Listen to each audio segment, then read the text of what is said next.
Hello दोस्तों, आज हम एक्सप्लेन करने वाले हैं फिल्म ओ रोमियो की। ये कोई आम लव स्टोरी नहीं है। ये 1995 की मुंबई की उन अंधेरी गलियों की कहानी है जहां प्यार भी खून से लिखा जाता है और भरोसा भी गोलियों की आवाज में टूटता है। एक तरफ है उस तरह एक ऐसा सुपारी किलर जो बंदूक नहीं उस तरह से इंसाफ करता है। दूसरी तरफ है अफसा, जिसका प्यार उससे छीन लिया गया, जिसके पति को एनकाउंटर के नाम पर मार दिया गया और जिसने कसम खाई जब तक हर गुनहगार को सजा नहीं मिलेगी वो चैन से नहीं बैठेगी। और बीच में है साजिश, धोखा और वो खेल जहाँ असली विलन आखिर तक छुपा रहता है। तो तैयार हो जाइए एक ऐसी कहानी के लिए जहां प्यार और बदला आमने सामने खड़े हैं। ये है ओ रोमियो, जहां रोमांस से ज्यादा खतरनाक है रिवेंज। वीडियो को अंत तक जरूर देखना क्योंकि असली ट्विस्ट अभी बाकी है। मूवी शुरू होते ही हम साल 1995 में मुंबई की एक जगह में उस्तरा नाम के एक आदमी को देखते हैं। वो अपनी अय्याशी के लिए एक लड़की को बुलाया था और वो उसी का इंतजार कर रहा था। तभी उसका एक बंदा जिसका नाम छोटू था वो आकर उसे फोन देता है। उस्तरा उस फोन में लड़की होगी समझकर बात करता है, लेकिन फोन पर कोई लड़की नहीं एक पुलिस वाला होता है जिसका नाम खान होता है। दरअसल उस्तरा खान के लिए ही काम करता है और खान अगर किसी को ऑफिशियली नहीं मार सकता तो उसी के लिए वो उस्तरा को ही ये काम सौंपता है। मतलब उस्तरा एक सुपारी किलर है। खान उसे अपनी अय्याशी छोड़कर अपना काम करने को बोलता है। खान से बात करने के बाद वो अपने लोगों को डांटने लगता है क्योंकि वो पहले से ही कह के रखा था कि अगर वो किसी लड़की के साथ है तो कोई भी उसके बारे में किसी को भी नहीं बोलेगा और अगर कोई उसे ढूंढने आए तो उस्तरा बिजी है बोल के उसे भगा देंगे। उस्तरा ये सब याद दिलाकर अपने लोगों को डांट कर ये पूछ रहा था कि खान को किसने खबर दी है कि उस्तरा किसी लड़की के साथ है। तभी वहाँ पर उसकी दादी आकर कहती है कि उन्होंने ही ये सब खान को खबर दिया है। इसके बाद दादी उसे समझाती हैं कि खान ने उसकी बहुत मदद की है, अगर वो नहीं होता तो जलाल ने उस्तरा को कब का मार दिया होता। इस पर उस्तरा भी उल्टा दादी को समझाने लगता है कि खान अपने फायदे के लिए ही उसकी मदद करता है। इतना कहकर वो वहाँ से जाने लगता है, लेकिन वो घर से बाहर नहीं जा पाता है क्योंकि दादी पहले से ही गेट को लॉक कर चुकी थी। इसके बाद वो दादी से चाबी मांग ही रहा था कि वहाँ पुलिस वाले उसे लेने पहुंच जाते हैं। इन पुलिस वालों को खान ने ही भेजा था क्योंकि उसे पता था कि उस्तरा खान के फोन करने पर भी नहीं आएगा, इसीलिए वो इन लोगों को उसे लाने के लिए भेजा था। इसके बाद उसे खान से मिलने जाना ही पड़ता है, जिसके बाद पुलिस वाले उसे खान के पास पहुंचा देते हैं। खान उसका एक थिएटर के पास वेट कर रहा था। वो उस्तरा को कुछ पैसे देकर कहता है कि थिएटर के अंदर जलाल का एक आदमी है जो कि उसे पैसों के लिए मदद करता है। उस्तरा को खान की बात समझ में आ जाती है कि अंदर कोई दुग्गल नाम का आदमी है। खान उसे एक बंदूक देता है जिसे उस्तरा मना कर देता है और अपना उस्तरा दिखा देता है, जिससे पता चल जाता है कि उसे लोग उस्तरा क्यों बुलाते हैं। दरअसल वो जब भी मर्डर करने जाता है उस तरह से ही लोगों को मार देता है। इसके बाद हम दुग्गल को देखते हैं जो कि फिल्मों को कॉपी करके बनाता था और आज भी वो किसी राइटर को लाकर इस थिएटर में एक फिल्म लगाता है और उसे उस फिल्म की स्टोरी को लिखने को कहता है। तभी उस्तरा थिएटर में घुसकर दुग्गल के सारे लोगों को मार देता है और उस राइटर को भी मार देता है। इसी बीच दुग्गल उसी थिएटर के अंदर एक जगह पर छुप जाता है। उस्तरा उसके सारे आदमियों को मारकर उसे ढूंढने लगता है। एक जगह पर दुग्गल एक तलवार से उस्तरा को पीछे से मार ही रहा था कि तभी वहाँ पर खान आकर उसे बचा लेता है और दुग्गल को मार देता है। इसके बाद उस्तरा अपने घर जाकर छोटू से कहता है कि वो इन सबसे थक चुका है, इसीलिए वो डिसाइड करता है कि वो इस शहर को छोड़कर कहीं और चला जाएगा, जिससे छोटू खुश हो जाता है। इसके बाद उस्तरा कुछ खाने को मांगता है, जिससे छोटू कहता है कि ठंडा चाहिए तो फ्रिज में है और गर्म चाहिए तो बिस्तर में है। उस्तरा को समझ में आ जाता है कि छोटू किसी लड़की के बारे में बोल रहा है, इसीलिए वो अपने कमरे में जाकर उस लड़की से मिलता है। उस्तरा उसे धंधा करने वाली लड़की समझ रहा था, लेकिन वो वैसी लड़की नहीं थी। वो तो सुपारी देने आई थी। वो 4 लोगों का नाम लेती है, जलाल, पठारे, अंसारी और शंकर। उस्तरा इसकी बात सुनकर अपने गैंग को बुलाकर उसे भगा देता है। वो वहाँ से चली तो जाती है, लेकिन वो उस्तरा के घर के सामने ही एक चाय की दुकान के पास बैठ जाती है। ऐसे ही 2 दिन बाद उस्तरा उस पर तरस खाकर उसे फिर से बुला लेता है और उसे समझाता है कि जलाल और उसके आदमी छोटे मोटे लोग नहीं है। अगर उन लोगों को पता चला कि मुंबई में किसी ने उनकी सुपारी ली है तो वो लोग उस्तरा को भी मारेंगे और साथ में उस लड़की को भी मार देंगे। उस्तरा उस लड़की को जिद छोड़कर वहाँ से चले जाने को बोलता है। इसके बाद वो लड़की निराश होकर वहाँ से चली जाती है और खुदकुशी करने के लिए पंखे में अपना दुपट्टा बांधकर अपना पास्ट याद करती है। पास्ट में देखते हैं कि अफसा, जो कि इस लड़की का नाम है, वो महमूद नाम के एक लड़के से बचपन से ही प्यार करती थी। बड़ा होने के बाद जब महमूद अफसा के पापा से शादी की बात करने गया तो अफसा के पापा उसकी कम सैलरी की वजह से उसे नापसंद करके कहते हैं कि अगर वो 50,000 रुपए लाकर दिखाए तो वो अफसा की शादी उसी से कर देंगे। इसके बाद महमूद पैसे कमाने के लिए मुंबई चला जाता है और कुछ महीनों बाद वो वहाँ से लौटकर अफसा के पापा के हाथ में वो 50,000 रुपए देकर अफसा से शादी कर लेता है। शादी के बाद महमूद उसे मुंबई ले आता है और शादीशुदा जिंदगी अच्छे से काटने लगते हैं। लेकिन एक दिन कुछ लोग महमूद को पूरी तरह घायल अवस्था में घर लाते हैं और साथ में डॉक्टर को भी लाए थे। वो महमूद का इलाज करके वहाँ से चले जाते हैं और बाकी लोग भी चले जाते हैं। अफसा यहाँ पहली बार शंकर को देखती है। ऐसे ही कुछ दिन बाद जैसे ही महमूद ठीक हो जाता है, अफसा उसके काम के बारे में पूछती है। वो जवाब देता है कि वो जलाल के लिए काम करता है और काम बोले तो मर्डर, किडनैपिंग, स्मगलिंग वगैरह वगैरह। ये सब सुनकर अफसा उसे डांटने लगती है और उसे ये सब काम छोड़ने को बोलती है। महमूद अफसा को बहुत समझाता है कि वो लोग नहीं मानेंगे, लेकिन अफसा उसकी एक भी बात नहीं मानती और काम छोड़ने को ही बोलती है, जिसके वजह से महमूद निकल पड़ता है इसके बारे में बात करने के लिए। लेकिन इसके बाद अफसा को एक फोन आता है और उसे पता चलता है कि महमूद का एनकाउंटर हो गया है। इसके बाद अफसा उस पुलिस वाले के ऊपर केस दर्ज कर देती है, लेकिन कोर्ट में महमूद को ही एक गैंगस्टर बोल देते हैं। अफसा यहाँ पर पुलिस वाले पठारे और अंसारी को पहचान लेती है कि ये लोग भी महमूद के खून के पीछे जिम्मेदार हैं। इसके बाद प्रेजेंट में देखते हैं कि अफसा ये सब सोचकर अपना सुसाइड कैंसिल कर देती है। नेक्स्ट सीन में हम उसे उसी के घर के पास एक ढाबे में देखते हैं। वो पैसे कमाने के लिए उस ढाबे में काम करती है। इसी तरह एक दिन उस तरह वहाँ पहुँचता है और बिरयानी पैक करने को कहता है। तभी उसकी नजर अफसा पर पड़ती है। वो अफसा के पास जाकर अफसा को उस दिन के लिए सॉरी बोलता है। इसके बाद वो और उसका गैंग पार्सल लेकर वहाँ से चले जाते हैं, लेकिन तभी उनका एक पार्सल छूट जाता है जिसे अफसा देख लेती है। वो उस पार्सल को लाकर छोटू को देती है, लेकिन तभी छोटू फोन पर किसी से बात कर रहा था, इसीलिए वो कार की डिक्की खोलकर उसी में रखने को बोलता है। अफसा जैसे ही पार्सल रखने जाती है उसे एक पिस्तौल दिखती है। वो इस पिस्तौल को चुपके से उठा लेती है। इसके बाद छोटू को जो कॉल आया था वो एक एजेंट का था। दरअसल उस तरह खान के कामों से परेशान होकर फैसला लिया था कि वो इस कंट्री को छोड़कर दूसरी कंट्री चला जाएगा, इसीलिए छोटू एक एजेंट से बात किया था। वो एजेंट आज फोन करके कहता है कि अगले 2 दिन में एक कार्गो शिप निकलने वाला है और वो इन लोगों को उस शिप में भेजने वाला है। छोटू ये बात उस तरह को बताता है, जिससे वो खुश होकर मिठाई बांटने लगता है। तभी उसका एक आदमी छोटू से कहता है कि उसकी पिस्तौल कार से गायब है। छोटू ये बात उस तरह को कह देता है और उस तरह को पता चल जाता है कि पिस्तौल अफसा नहीं ली होगी। दूसरी तरफ देखते हैं कि पठारे और अंसारी एक पंडित को मिलने एक रेस्टोरेंट में आए थे। वहाँ अफसा भी मौजूद थी और वो इस सोच में आई थी कि वो जैसे भी करके पठारे को मार के ही रहेगी। दरअसल पठारे अपनी शादी के लिए लड़की ढूंढ रहा था, इसीलिए अंसारी ने पंडित को बुलाकर पठारे को भी बुलाया था। पंडित बहुत सारे फोटो दिखाता है, लेकिन उसे एक भी पसंद नहीं आता। तभी उसे किसी का फोन आ जाता है,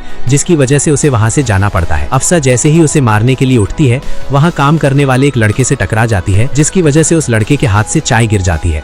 इसके बाद वो लड़का इसे डांटने लगता है और तभी पठारे भी वहाँ से चला जाता है।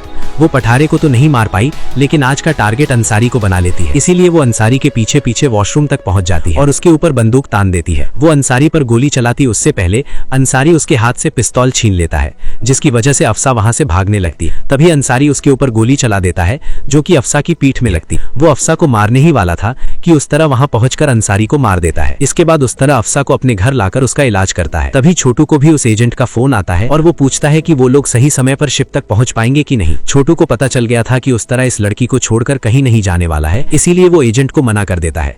इसके बाद खान उस तरह को बुलाता है और डांटता है कि वो किसके कहने पर अंसारी को मारा, जिस पर उस तरह कहता है कि वो रेस्टोरेंट में खाना खाने गया था और तभी अंसारी ने उस पर हमला किया था, जिसकी वजह से उसे अंसारी को मारना पड़ा। ये सब सुनकर खान उसे वार्निंग देता है कि वो आगे से ऐसी गलती दोबारा नहीं करे। इसके साथ ही खान को ये भी मालूम था कि उस तरह के साथ एक लड़की भी है। नेक्स्ट सीन में हम देखते हैं कि अफसा धीरे धीरे ठीक होने लगी है। इसके बाद एक दिन अफसा उस तरह को पूछती है कि उसका नाम उस तरह कैसे पड़ा, जिस पर उस तरह कहता है कि उसके पापा को एक डॉन ने मार दिया था, इसीलिए बदला लेने के लिए उसे एक नाई की दुकान में काम करना पड़ा। उसका यकीन था कि उसके पापा को मारने वाला जरूर एक दिन आएगा और वो आया भी।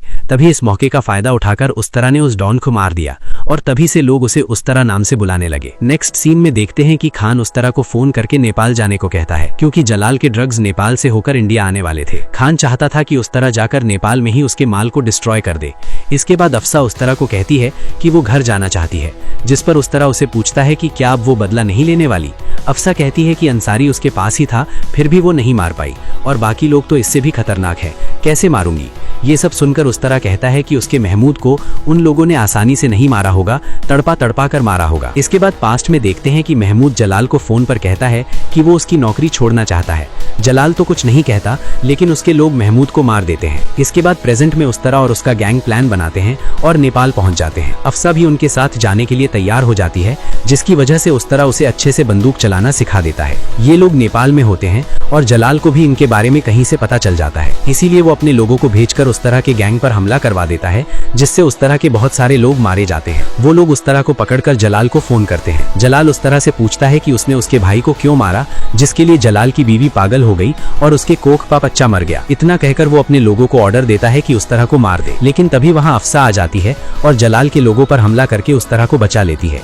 इसके बाद उस तरह जलाल को फोन करके कहता है कि तेरे भाई का कातिल, तेरे बच्चे को मारने वाला और तेरी बीवी को पागल करने वाला मैं नहीं, तू खुद है। नेक्स्ट सीन में उस तरह अपने गैंग के जितने भी लोग मरे उनका अंतिम संस्कार करता है। अफसा को पता था कि ये सब उसी की वजह से हो रहा है, इसीलिए वो उस तरह से पूछती है कि मेरे लिए क्यों इन सब की जान दांव पर लगा रहे हो, जिस पर उस तरह कहता है कि तुम्हें मेरे करीब लाने के लिए मुझे और कोई रास्ता नहीं दिख रहा था। इसके बाद वो लोग रात में वहीं सो जाते हैं। सुबह होने के बाद पता चलता है कि अफसा रात में ही वहाँ से चली गई है। उस तरह को समझ नहीं आता कि अफसा ने ऐसा क्यों किया। वो घर लौट आता है और खान को उसे ढूंढने को बोल देता है। इसी बीच बहुत दिन बीत जाते हैं, फिर भी वो अफसा को भूल नहीं पाता क्योंकि वो पूरी तरह अफसा के प्यार में डूब चुका होता है। उसकी ये हालत देखकर दादी छोटू की मदद से एक लड़की को भी लाती हैं, लेकिन उस तरह उस लड़की से भी खुश नहीं होता। वो सोचता है कि अफसा साथ नहीं है, लेकिन वो उसका बदला पूरा करेगा। इसीलिए वो शंकर के गोडाउन में अकेले ही जाकर हमला कर देता है। वो शंकर के सारे लोगों को मार देता है। शंकर को पता चल जाता है कि अगर वो यहाँ रहेगा तो जरूर मारा जाएगा, इसीलिए वो वहाँ से भाग जाता है। उस तरह उसके सारे लोगों को मारने के बाद गोडाउन को आग लगा देता है। इसके बाद पठारे और शंकर ये सब बात जलाल को बता देते हैं, जिसे सुनकर जलाल गुस्से में आ जाता है और उन दोनों को उस तरह को मारने के लिए 1 हफ्ते का टाइम दे देता है। इसके बाद खान को जैसे ही ये खबर मिलती है वो उस तरह को पकड़कर बहुत पीटता है। इसके साथ ही वो उस तरह को मुंबई से कहीं दूर भाग जाने को कहता है। इतना कहकर वो वहाँ से चला जाता है। उस तरह भी वहाँ से जाने लगता है और तभी उसकी नजर डस्टबिन में पड़े एक बिरयानी के पैकेट पर पड़ती है। उस पैकेट में एक रेस्टोरेंट का लोगो था। ये वही रेस्टोरेंट था जहाँ अफसा काम करती थी। तभी उस तरह सोचने लगता है कि अफसा जब पहली बार सुपारी देने आई थी तब भी वो उस तरह के लिए उसी रेस्टोरेंट से बिरयानी लाई थी और आज खान ने भी उसी रेस्टोरेंट की बिरयानी खाई है। इसके साथ ही खान उस तरह को मुंबई से बाहर क्यों भेज रहा है? उस तरह को खान पर शक होने लगता है। इसीलिए वो उस रेस्टोरेंट की मालकिन, जिसे लोग शिल्पा चाची बोलते हैं, उसका पीछा करता है। चाची कुछ दूर जाकर एक जगह रुक जाती हैं और किसी का इंतजार करने लगती है। तभी वहाँ पठारे आ जाता है और उसके साथ अफसा भी होती है। इसके बाद तीनों एक साथ शंकर से मिलते हैं। यहाँ पता चलता है कि अफसा ने पठारे से शादी कर ली है और अपना नाम भी चेंज कर लिया है। वो अपना नाम रानी शर्मा बताती है। इसके साथ ही चाची को उसने अपनी मौसी बना रखा था। यहाँ गणपति विसर्जन चल रहा था, इसीलिए सब मिलकर नाचने लगते हैं। अफसा यहाँ शंकर को मारने के लिए ही आई थी, जिसके लिए उसने एक अंगूठी रिंग बनवाई थी जिसका ऊपरी हिस्सा नुकीला था। वो मौके का फायदा उठाकर शंकर को एक ही मुक्के में मार गिराती है। तभी उस तरह भी अफसा के सामने आ जाता है, लेकिन वो अफसा को कुछ नहीं कहता क्योंकि अगर वो और कुछ टाइम वहाँ रुका तो पुलिस उसे शंकर के मर्डर केस में पकड़ लेगी। इसीलिए वो वहाँ से चला जाता है। इसके बाद उस तरह रात में चाची के घर जाकर इस सब के बारे में पूछता है, जिससे चाची डर के मारे कह देती है कि वो खान के कहने पर ही अफसा की मौसी बनी है और ये सब कर रही है। ये सब सुनने के बाद वो अफसा से भी मिलता है और उसे समझाता है कि उस तरह अकेले ही उसका बदला ले सकता है। वो ये सब क्यों कर रही है? इसके साथ ही वो अफसा को प्रपोज भी करता है, जिससे अफसा मना कर देती है। वो बोलती है कि वो उस तरह के प्यार को एक्सेप्ट नहीं कर सकती जब तक उसका बदला पूरा ना हो जाए। अफसा उस तरह के लोगों की मौत नहीं देख सकती थी, इसीलिए उस दिन छोड़कर चली आई थी। ये सब सुनकर उस तरह रोते हुए वहाँ से चला जाता है और अपने लोगों को खान, पठारे और अफसा के पीछे लगा देता है ताकि पता चल सके कि कौन क्या प्लान बना रहा है। दूसरी तरफ पठारे ने भी अपना एक आदमी खान के पीछे लगा दिया था। तभी एक दिन खान और अफसा एक ट्रेन में मिलते हैं। वहाँ उस तरह भी उन दोनों पर नजर रखने के लिए ट्रेन में मौजूद था। तभी उस तरह को छोटू फोन करके बता देता है कि पठारे अगले स्टेशन पर खान का इंतजार कर रहा है और उसे शक है कि खान उस तरह से मिलने गया है। उस तरह ये सुनकर डर जाता है कि अगर पठारे ने अफसा को देख लिया तो वो उसे मार देगा। इसीलिए उस तरह खान और अफसा को जाकर बता देता है कि पठारे अगले स्टेशन पर इंतजार कर रहा है। अफसा ये सुनकर अगले स्टेशन पर चुपके से उतरकर चली जाती है। इसके बाद पठारे ट्रेन में घुसकर खान और उस तरह पर हमला कर देता है, जिससे खान को एक गोली लग जाती है। खान को घायल देखकर उस तरह का दिमाग हिल जाता है क्योंकि उस तरह खान को अपने बाप जैसा मानता था। गुस्से में आकर वो बिना डरे सभी पुलिस वालों को मारने लगता है, लेकिन तभी उसे भी गोली लग जाती है जिससे वो बेहोश होकर नदी में गिर जाता है। इसके बाद पठारे मीडिया को कहता है कि उस तरह पुलिस एनकाउंटर में मारा गया है और खान जख्मी होकर हॉस्पिटल में भर्ती है। ये सब सुनकर अफसा बहुत रोती है। चाची उसे समझाती है कि खान भी नहीं है और उस तरह भी मर चुका है, इसीलिए वो यहाँ से भाग जाए, लेकिन अफसा मना कर देती है और कहती है कि जब तक जलाल नहीं मर जाता वो कहीं नहीं जाएगी। तभी वहाँ पठारे आकर अफसा से कहता है कि वो दोनों हनीमून के लिए स्पेन जाने वाले हैं क्योंकि उन्हें जलाल ने बुलाया है। नेक्स्ट सीन में हम पठारे और अफसा को स्पेन में देखते हैं। वहाँ एक पार्टी चल रही होती है। अफसा इसी पार्टी में जलाल को मारने का फैसला करती है और उसने वही रिंग पहनी थी जिससे शंकर को मारा था। वो जैसे ही जलाल पर हमला करने जाती है, जलाल उसका हाथ पकड़ लेता है। इसके बाद पठारे वहाँ आकर उसके हाथ से वो रिंग निकाल देता है क्योंकि खान के घायल होने के बाद खान के ऑफिस में अफसा का पासपोर्ट देख लिया था। इसके बाद पठारे अफसा को बहुत पीटता है और जलाल से उसे मारने का ऑर्डर मांगता है, लेकिन जलाल उसे ऑर्डर देने के बजाय डांटने लगता है क्योंकि उसे यकीन था कि उस तरह अभी भी जिंदा है। वो कहता है कि अगर उस तरह मरेगा तो उसे खुद मालूम पड़ जाएगा। इसके बाद जलाल अफसा को ही पठारे को मारने को कह देता है, जिसके बाद अफसा पठारे को मार देती है। अगले सीन में देखते हैं कि उस तरह अभी भी जिंदा है और उसका इलाज चल रहा है। ठीक होने के बाद जैसे ही उसे पता चलता है कि अफसा स्पेन में है, वो उसे लाने और बदला पूरा करने स्पेन निकल पड़ता है। वो स्पेन में जलाल के घर पहुंचता है और तभी उसकी मुलाकात जलाल की बीवी राबिया से होती है। दरअसल उस तरह पहले जलाल के साथ ही काम करता था, लेकिन एक दिन जलाल देश से गद्दारी करते हुए दुश्मनों से हाथ मिला लेता है। राबिया को जैसे ही इसके बारे में पता चलता है, वो ये खबर इंडिया में खान तक पहुंचा देती है, लेकिन ये बात जलाल के भाई को पता चल जाती है और वो राबिया को पीटने लगता है। तभी उस तरह जाकर जलाल के भाई को रोकता है और इसी बीच राबिया के हाथों गोली चल जाती है, जिससे जलाल का भाई मर जाता है। उस तरह सारा जुर्म अपने सिर लेकर वहाँ से भाग जाता है। प्रेजेंट में राबिया उस तरह को देखकर खुश हो जाती है और उसे चाबी देते हुए अफसा किस रूम में है बता देती है। उस तरह वहाँ जाकर अफसा को बचा लेता है। दूसरी तरफ हम जलाल को एक प्लेग्राउंड में देखते हैं। दरअसल जलाल हमेशा यहाँ सांड और इंसान के बीच लड़ाई करवाता था और कभी खुद मैदान में उतर जाता था। आज भी वो लड़ाई के लिए आया था। तभी उसे उसका आदमी फोन करता है कि उस तरह ने घर पर हमला करके अफसा को छुड़ा लिया है और राबिया भी उसके साथ है। ये सुनकर जलाल राबिया से अकेले में मिलता है और राबिया उसे सब सच बता देती है कि उसके भाई को उस्तरा ने नहीं